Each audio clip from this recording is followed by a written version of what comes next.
I can't breathe. Black Lives Matter. I'm really starting to think 2020 is now officially a year worthy of history books. Oh boy, it'll definitely be a year to remember. You're both implying that there will be people left to remember it.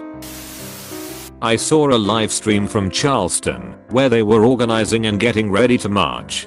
The police were right next to the protesters and the two parties were talking and working with each other about what needs to be done so that everyone involved can go home safely after. It was very civil and honestly uplifting to see black protesters working with white police officers in this political climate.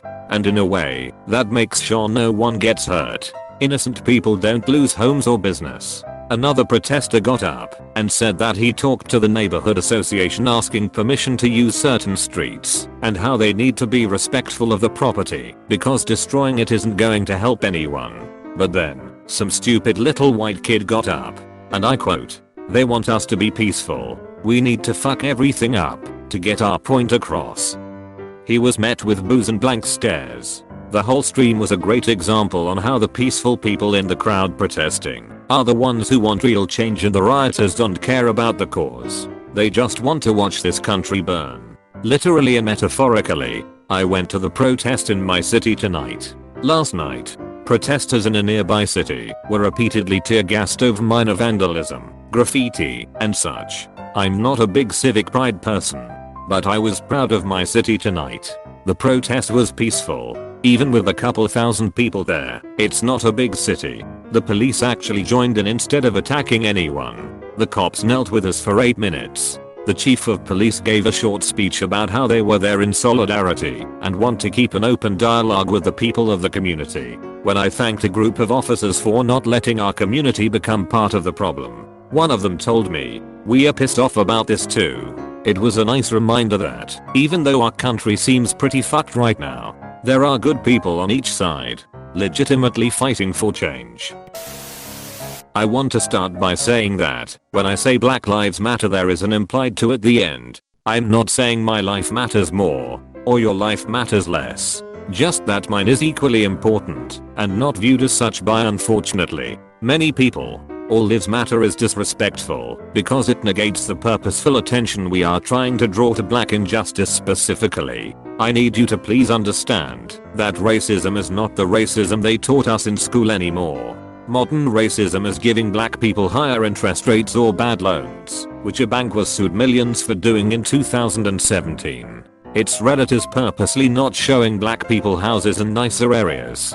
It's companies only hiring 1 to 5 black people for their quota and not for their merit, which is ironically racist towards whites who potentially deserved it more, spurring more division. It's colleges only accepting black people to make themselves look good on paper instead of actually valuing that student's strengths and potential. It's enforcing laws in school that don't allow black people to wear their natural hair because it is unprofessional and a distraction to other students. It's makeup companies only having 1 to 3 dark foundation shades because we are a demographic without money and thus not worth pursuing, and then suddenly coming out with more shades once they see how successful Rihanna was when she acknowledged us. It's crooked police purposely going into low-income areas, scanning license plates, and purposely ticketing people they know cannot afford it, so that they will go to jail for outstanding tickets and become a part of the for-profit prison pipeline. It's fashion companies and movies using damaging stereotypes of black people instead of showing how diverse and beautiful our people are, thus instilling an untrue idea of what black people are to others across the world. Imagine you're from a place with no black people. If all the movies and shows portray us a certain way, you'll assume that must be true. When I first started at my old place of employment, a very nice tech company, I had a black janitor stop me one morning as I was heading up to the office. Tears in his eyes, he gripped my shoulder, his hands frail, wrinkled, and told me how proud of me he was. How happy he was that a little black girl was working at one of them tech companies. I hugged him and told him thank you. When I tell you I ran to the bathroom and bawled my eyes out, I was so grateful. But that is a heavy burden to carry. Not only was I working for me, I was working for him. For all my ancestors who didn't have a chance. And when I was let go 2 months ago, it hit hard because it felt like not only did I fail me, I failed them. I realize it was not my fault. A virus hit the country, and I was a part of a mass layoff. But do you see how race played into my emotional state? Something most others wouldn't have to deal with. So please, when you see Black Lives Matter, when you see protest, know that all we're asking for is change. Yes, we have civil rights. But why are you scoffing at us asking for more? Why are we expected to accept the bare minimum? As a kid, mind you, I was born in 1996, I was given the talk that my skin means I have to conduct myself a certain way, in certain environments, for my own safety, that people will fear me for simply having too much melanin, that I will be black first, you're a lovely second until I die. I'm trying my hardest to create a future where I don't have to give my kids that same speech, where I don't have to pass down that generational trauma. If you have questions about the protesting, the movement, modern racism, ask me please. I know it can be a heated topic and the only way to change that is to have an open dialogue and educate. This is me offering the olive branch. Me saying I'm hurting and still have nothing but love in my heart. Too often we are too busy trying to share our thoughts that we don't hear others. Edit. I've gotten a lovely amount of responses. I'm in Boston and it's currently 12:13 am. I'm trying to get a semi-regular sleep schedule on track, so I'll probably be heading to bed soon. Please know if I don't get back to you tonight I will tomorrow. All love and hugs from me. Thank you for making a girl feel heard. I saw a great comparison yesterday here on Reddit. When someone says save the rainforests, they are not saying fuck all the other kinds of forests. And that's obvious. The implied to in Black Lives Matter is obvious in the same way. My favorite one was it's like someone saying all houses matter. My house matters too, while the house down the street is burning down. I saw an LE5 a few years ago that stuck with me. Imagine that you're sitting down to dinner with your family, and while everyone else gets a serving of the meal, you don't get any. So you say I should get my fair share. And as a direct response to this, your dad corrects you, saying, everyone should get their fair share. Now, that's a wonderful sentiment. Indeed. Everyone should.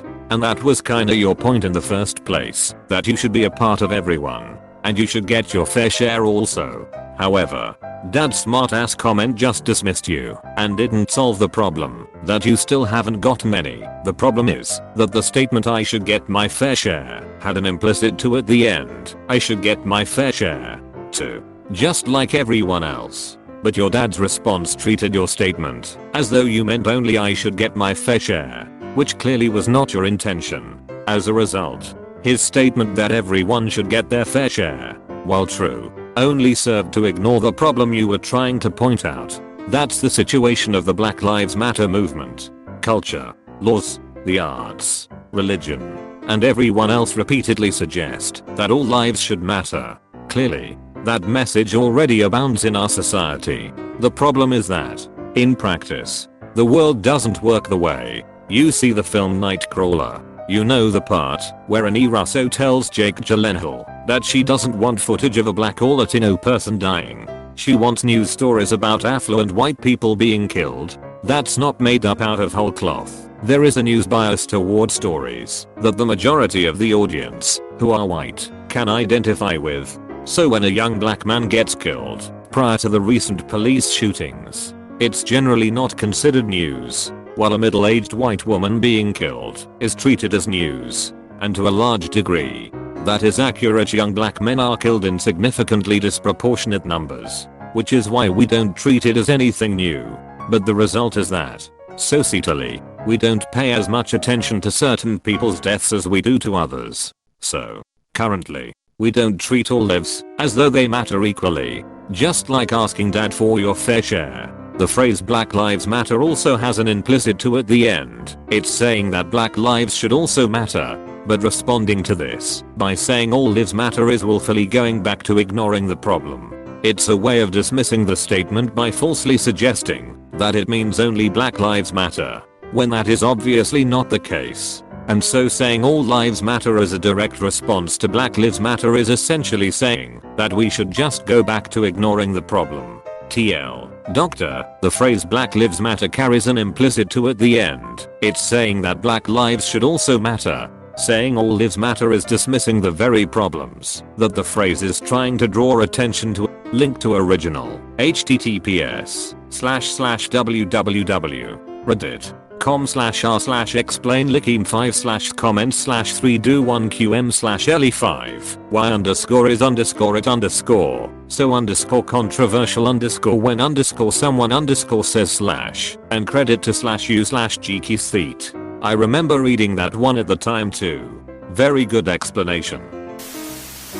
Today I flipped back and forth between CNN and Fox News. Was interesting to see how the broadcasting was so opposite to each other. I'm definitely against police brutality and racism.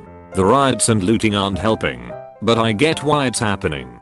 Try to be safe everyone. I follow both stories. It's definitely something on what they choose to report over the other to accommodate to their viewers. I'm not American, but I can see this cycle happening again and again. Something happens. People get angry. Riot. Promises made. Things settle down. Nothing happens until something happens, and it starts all over again. Seems to have been happening decade after decade. I'm curious on what solid reforms and changes that need to start the day after protests/riots stop from the view of minorities. What are those things that you've been waiting decades? One of the big proposed changes I saw was to make it so every cop has to have liability insurance. The same way doctors have malpractice insurance. That means that A, if someone sues a cop for committing brutality, taxpayers don't have to pay for it. B, if a cop does get caught and sued for it, his insurance rates will go up, making it more expensive for him to keep being a cop. This would be a deterrence for him/his department. Obviously this is far from the only thing that could/should be done. But I thought that was a great and simple to understand proposal that would make a real difference. I like the insurance idea a lot more than the take lawsuits from their pension idea, as the latter would encourage more cover-ups. Having a third party of serious people in gray suits auditing bad departments? Yeah. Agreed. Sad as it is, seems the only way to keep one group in check from corruption would be to give another group a reason to expose them. I always think people should be more investigative to cops rather than less. We need an end goal. It's not enough to say we want change. We need specific demands that until met the protests won't stop. I just don't know how we come up with that. We are demanding abstract concepts so far: equality, justice, etc. Close bracket. We need to show up with concrete actionable demands. There are. You just have to look for them. Check out Campaign Zero https://www.joincampaign0.org. I just have to say I've seen some very negative things about the whole situation on some different subreddits. Even my own city subreddit, which I thought would be fully supportive, turns out they are the complete opposite.